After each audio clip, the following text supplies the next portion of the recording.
Wow! This new spark plug is amazing! Woohoo! Aha! Woohoo! Yes!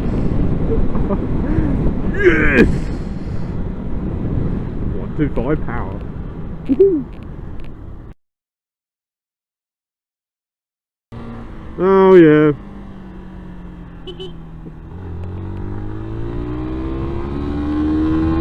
Bye bye. Bag. Oh dear. That was all worth it, wasn't it? Hello everybody. Welcome to my video. As you see, the bike is still running. Yes. In today's video I'll be talking about the tax disc, which is down there. I'll tell you a bit more about that in a minute. And my front L plate, it's got the wiggles. Actually, it's going to come off in a minute. Woohoo! Oh dear. Leave it alone, chips. Leave it alone. But that's going to be replaced anyway. I've got another one, but I don't want it coming off at the moment. Right, I'm in a secret location in Basingstoke. See, it's a bit damp. It's not actually raining, and the sun is out. Woohoo! Let's get the show on the road. Okay, about tax disc. Right, bought my new tax disc the other day, and road tax for 125cc has gone up by £1, so it's £17. Woohoo! And I'm hoping my extra £1 will help towards fixing the roads, but I don't think that's going to happen somehow. I don't want to get into an argument about road tax and blah blah blah blah, because we all know it's a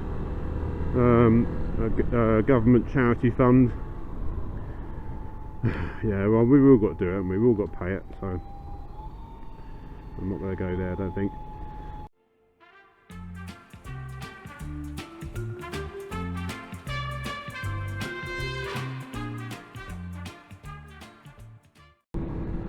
Now, if you don't already know, in the near future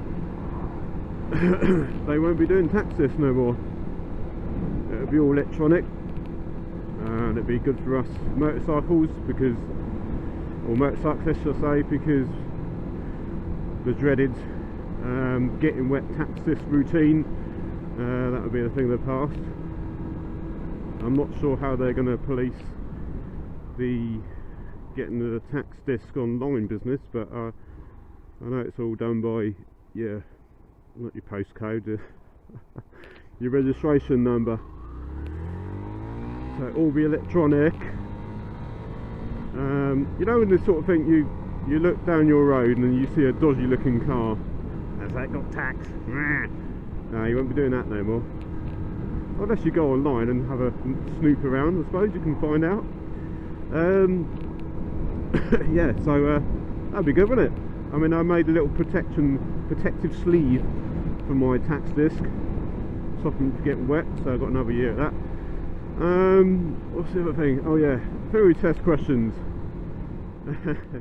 Now, yeah, I've been studying for my theory test. Woohoo! I haven't booked it yet, but I will let you all know when I've booked it. And a tip from Chip is, if you're studying the theory test questions, obviously buy yourself a book. I mean, my faithful followers know that I bought the theory test question book a year and a half ago now, and I've just finally decided to get on with it and do it. Yeah, buy yourself a book, or borrow a book, get a friend that's done it, you know, ask them to borrow it, because they don't want to use it again, so there's no use for it other than giving it to someone else. You know, when you get the book,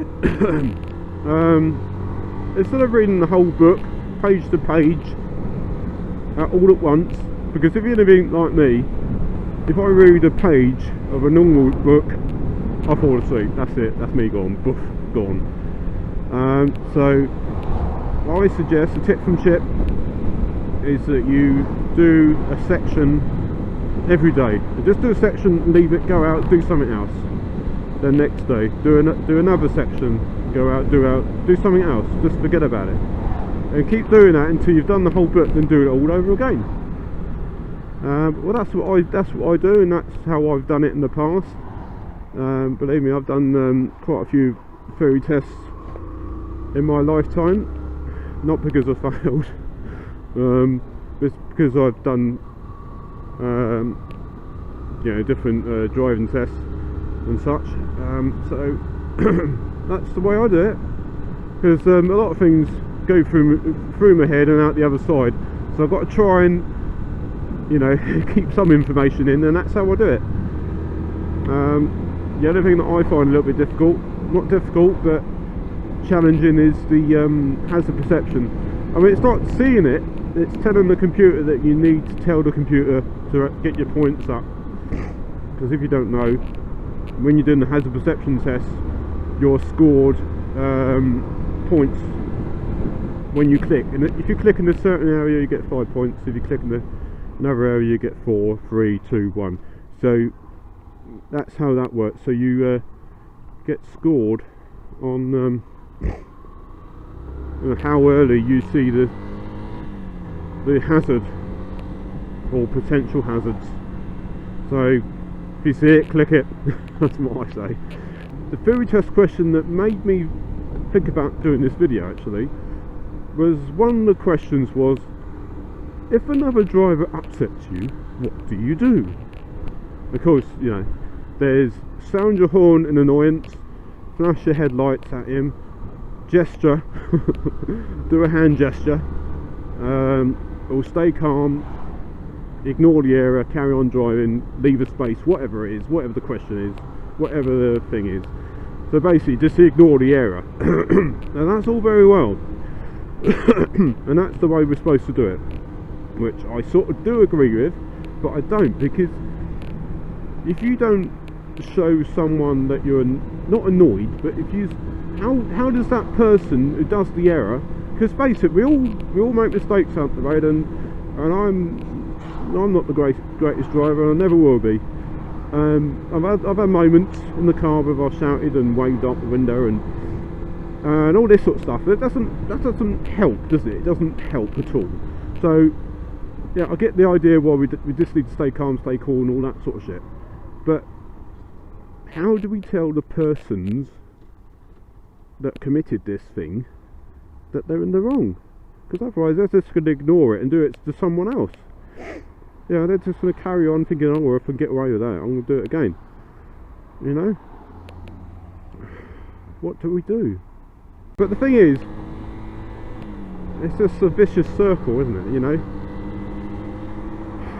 I mean, I watch a lot of stuff on YouTube, and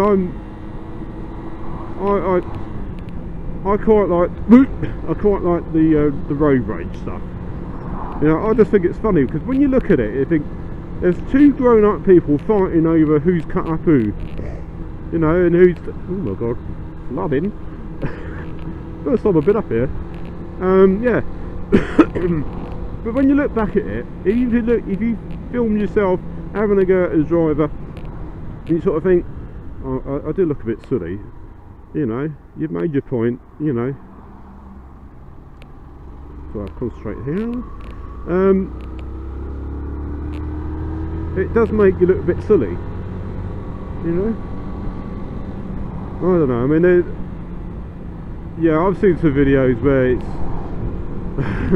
you think, yeah, that's going a bit too far. They're out with machetes and guns and whatever, you know, and it's like, come on, give it a break. I suppose that's what we're like, you know, we're just human beings, I suppose. We make mistakes, and that's the end of it. Anyway, I'm dribbling on. I mean, tell me what you think. I mean, how do you manage, how do you keep calm? That's you know, what do you do to keep calm? How do you keep calm? What do you do? I mean, my missus, right, Mrs. Chip, she's in the car, and she gets next to no aggro at all. Got to do it.